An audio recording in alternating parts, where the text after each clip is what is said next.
ആറാം ക്ലാസ്സിലെ സോഷ്യൽ സയൻസിലെ രണ്ടാമത്തെ യൂണിറ്റായ medieval India society resource and ട്രേഡിൻ്റെ മൂന്നാമത്തെ പാർട്ട് വീഡിയോ ആണിത്. കഴിഞ്ഞ ക്ലാസ്സിൽ പഠിപ്പിച്ച ഭാഗത്തു നിന്നുള്ള ചോദ്യങ്ങളും ഉത്തരങ്ങളും ഉൾപ്പെടുത്തി തയ്യാറാക്കിയ വീഡിയോ ആണിത്. ഈ വീഡിയോ നിങ്ങൾക്ക് ഇഷ്ടമാവുകയാണെങ്കിൽ മറ്റുള്ളവർക്ക് ഷെയർ ചെയ്യുക. നിങ്ങൾ ചാനൽ സബ്സ്ക്രൈബ് ചെയ്യുക. അപ്പോഴേ ഞാനിടുന്ന വീഡിയോസ് കറക്റ്റായിട്ട് നിങ്ങൾക്ക് നിങ്ങളുടെ വിരൽത്തുമ്പിൽ എത്തുകയുള്ളൂ. അതുപോലെ തന്നെ എനിക്ക് ഞാൻ ക്ലാസ് എടുക്കുമ്പോൾ സ്പീഡ് കുറച്ച് കൂടുതലാണെന്ന് പലരും അഭിപ്രായപ്പെട്ടിരുന്നു. ഇതിൽ മാക്സിമം സ്പീഡ് കുറച്ച് പറഞ്ഞിട്ടുണ്ട്. അപ്പോൾ കേട്ട് നോക്കുക, അഭിപ്രായം അറിയിക്കുക. Niccolo Conti was a traveller from which country? ഏത് രാജ്യത്തു നിന്നുള്ള ട്രാവലർ അല്ലെങ്കിൽ സഞ്ചാരിയായിരുന്നു നിക്കോളോ കോണ്ടി? ഏത് രാജ്യത്തു നിന്നുള്ള സഞ്ചാരിയായിരുന്നു? Answer Italy. ഇറ്റലിയിൽ നിന്നുള്ള ഒരു ട്രാവലർ ആയിരുന്നു നിക്കോളോ കോണ്ടി. അടുത്ത ക്വസ്റ്റ്യൻ, വാട്ട് ഈസ് കാലിക്കോ? എന്താണ് calico? Answer, the cotton textiles were exported from Calicut. These textiles are known as calico in the European market. അതായത് കാലിക്കറ്റിൽ നിന്നും, അതായത് നമ്മുടെ കോഴിക്കോട് നിന്ന് കോട്ടൺ ടെക്സ്റ്റൈൽസ് എക്സ്പോർട്ട് ചെയ്യുമായിരുന്നു. എങ്ങോട്ട്? യൂറോപ്യൻ മാർക്കറ്റിലോട്ട്. അപ്പോൾ ഈ ടെക്സ്റ്റൈൽസ് യൂറോപ്യൻ മാർക്കറ്റിൽ അറിയപ്പെടുന്ന പേരാണ് കാലിക്കോ.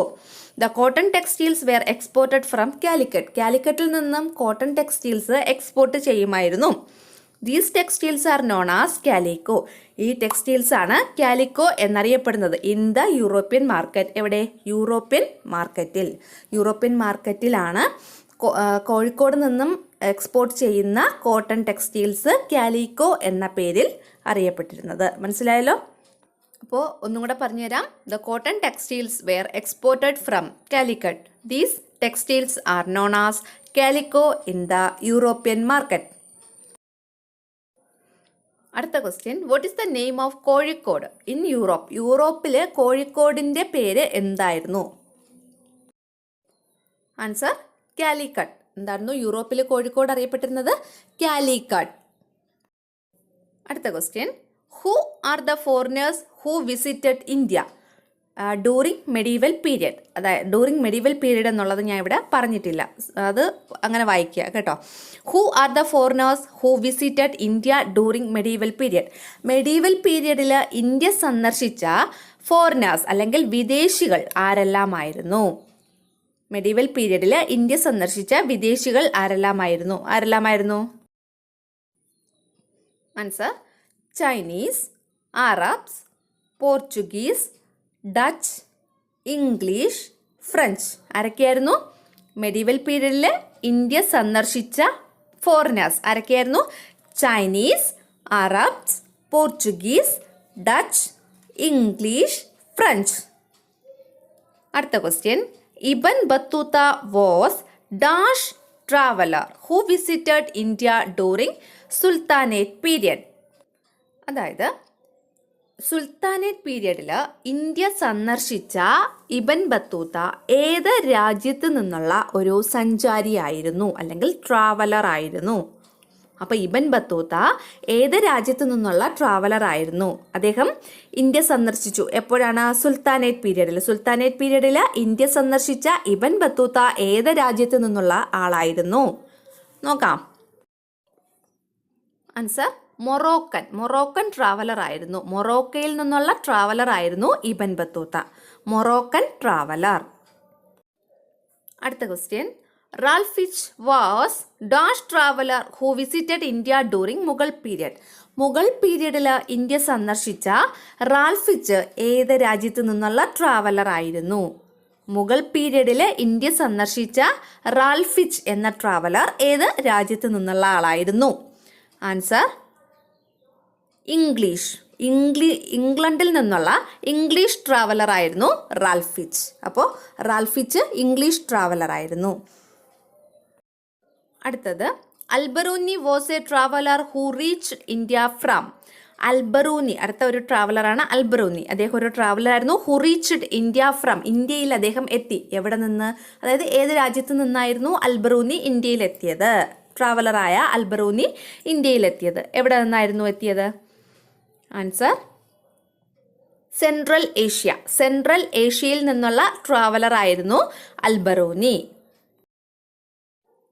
അടുത്ത question, how the agricultural sector promoted the growth of textile industry? Textile ഇൻഡസ്ട്രിയുടെ ഗ്രോത്തിനെ അഗ്രികൾച്ചറൽ സെക്ടർ എങ്ങനെയാണ് പ്രൊമോട്ട് ചെയ്തത് അല്ലെങ്കിൽ പ്രോത്സാഹിപ്പിച്ചത്? ടെക്സ്റ്റൈൽ ഇൻഡസ്ട്രിയെ എങ്ങനെയാണ് അഗ്രികൾച്ചറൽ ഇൻഡസ്ട്രി സഹായിച്ചത്? എങ്ങനെയാണ് സഹായിച്ചത്? Answer agriculture was the chief occupation of the medieval period. Medieval പീരീഡിലെ വളരെ പ്രധാനപ്പെട്ട ഒരു ഒക്കുപ്പേഷൻ അല്ലെങ്കിൽ തൊഴിലായിരുന്നു അഗ്രികൾച്ചർ എന്ന് പറയുന്നത്. കൃഷിയായിരുന്നു പ്രധാനപ്പെട്ട ഒരു തൊഴിൽ.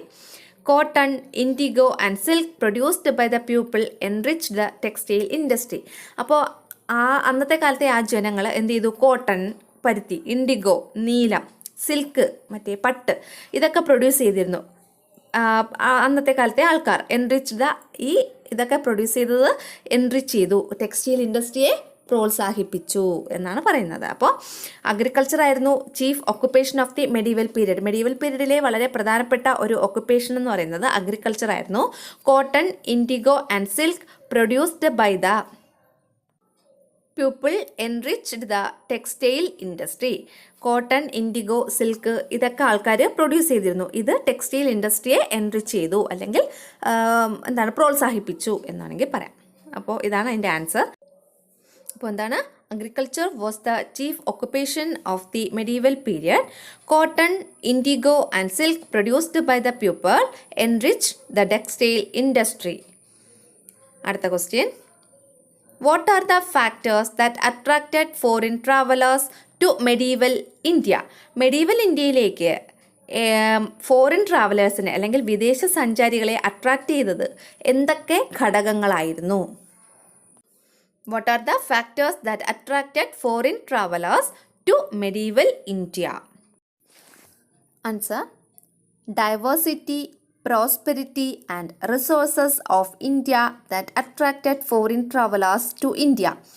ഇന്ത്യയിലെ ഡൈവേഴ്സിറ്റി, പ്രോസ്പെരിറ്റി, റിസോഴ്സസ് ഇവയെല്ലാമാണ് ഫോറിൻ ട്രാവലേഴ്സിനെ ഇന്ത്യയിലോട്ട് അട്രാക്റ്റ് ചെയ്യാനുള്ള ഘടകങ്ങൾ. ഏതൊക്കെയാണ്?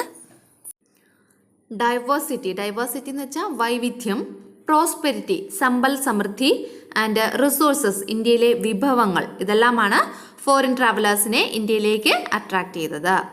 മനസ്സിലായോ? അടുത്തത്, what are the occupation and taxes mentioned in Alberuni's travelogue? അൽബറൂനിയുടെ യാത്രാ വിവരണത്തിൽ എന്തൊക്കെ തൊഴിലുകളും ഏതൊക്കെ തരത്തിലുള്ള ടാക്സുമാണ് മെൻഷൻ ചെയ്തിരിക്കുന്നത്, സൂചിപ്പിച്ചിരിക്കുന്നത്? അൽബറൂനിയുടെ യാത്രാ വിവരണത്തിൽ ഏതൊക്കെ തരത്തിലുള്ള ജോലികളും അല്ലെങ്കിൽ തൊഴിലുകളും ഏതൊക്കെ തരത്തിലുള്ള ടാക്സസും നികുതികളുമാണ് സൂചിപ്പിച്ചിരിക്കുന്നത്? Answer farming, cereals, grazing cattle and trade. ഇതെല്ലാമായിരുന്നു ആ സമയത്തെ ഒക്കുപ്പേഷൻ. അൽബറൂനിയുടെ യാത്രാ വിവരണത്തിൽ മെൻഷൻ ചെയ്തിരിക്കുന്ന ഒക്കുപ്പേഷൻസ് ഏതൊക്കെയാണ്?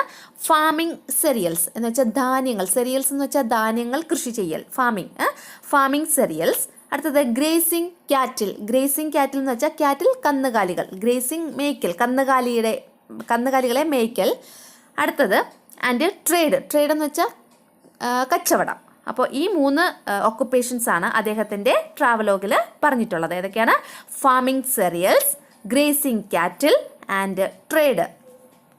ഇനി ഏതൊക്കെ ടാക്സ് ആയിരുന്നു അന്നത്തെ കാലത്ത് ഉണ്ടായിരുന്നതെന്ന് നോക്കാം. ലാൻഡ് റവന്യൂ അല്ലേ, ഭൂമിക്കരം. അടുത്തത് ഗ്രേസിംഗ് ടാക്സ്, മേയ്ക്കൽ കരം എന്ന് പറയാം അല്ലേ, കന്നുകാലി മേയ്ക്കുന്നതിന് നമ്മൾ കരം അടയ്ക്കണം, grazing tax. And trade tax എന്ന് വെച്ചാൽ കച്ചവടമൊക്കെ നടത്തുന്നതിനുള്ള ടാക്സ്. അപ്പോൾ land revenue, grazing tax and trade tax, ഇങ്ങനെ 3 തരത്തിലുള്ള ടാക്സ് ആയിരുന്നു അദ്ദേഹത്തിൻ്റെ ട്രാവലോഗിൽ മെൻഷൻ ചെയ്തിട്ടുള്ളത്. അപ്പോൾ ഒക്കുപ്പേഷൻസും ടാക്സസും, അൽബറൂനിയുടെ ട്രാവലോഗിൽ മെൻഷൻ ചെയ്തിട്ടുള്ള ഒക്കുപ്പേഷൻസും ടാക്സസും എന്തൊക്കെയാണെന്ന് മനസ്സിലായല്ലോ. ഒക്കുപ്പേഷൻസ് ഏതൊക്കെയാണ്? Farming cereals, grazing cattle and trade. ഇനി ഏതൊക്കെയായിരുന്നു taxes? Land revenue, grazing tax and trade tax.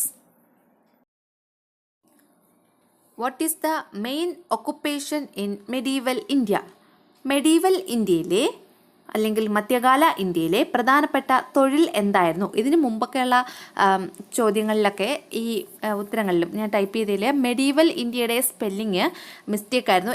MEDIEVAL ആണ് കേട്ടോ. മെഡീവലിൻ്റെ സ്പെല്ലിങ് MEDIEVAL ആണ്. അപ്പോൾ മെഡീവൽ ഇന്ത്യയിലെ മെയിൻ ഒക്കുപ്പേഷൻ എന്തായിരുന്നു നോക്കാം. ആൻസർ അഗ്രികൾച്ചർ അല്ലെങ്കിൽ കൃഷിയായിരുന്നു main occupation. Niccolo Conti refers to which Indian city in his travelogue? അതായത് തൻ്റെ ട്രാവലോഗിൽ യാത്രാ വിവരണത്തിൽ നിക്കോളോ കോണ്ടി ഏത് ഇന്ത്യൻ സിറ്റിയെക്കുറിച്ചാണ് പരാമർശിക്കുന്നത്? നിക്കോളോ കോണ്ടിയുടെ യാത്രാ വിവരണത്തിൽ ഏത് ഇന്ത്യൻ സിറ്റിയെക്കുറിച്ചാണ് പരാമർശിക്കുന്നത്? ആൻസർ വിജയനഗര സാമ്രാജ്യത്തെക്കുറിച്ച് അല്ലെങ്കിൽ വിജയനഗര എന്ന ഒരു സിറ്റിയെക്കുറിച്ചാണ് നിക്കോളോ കോണ്ടി തൻ്റെ ട്രാവലോഗിൽ പരാമർശിക്കുന്നത്, റെഫർ ചെയ്യുന്നത്. ഏതാണ്? വിജയനഗര.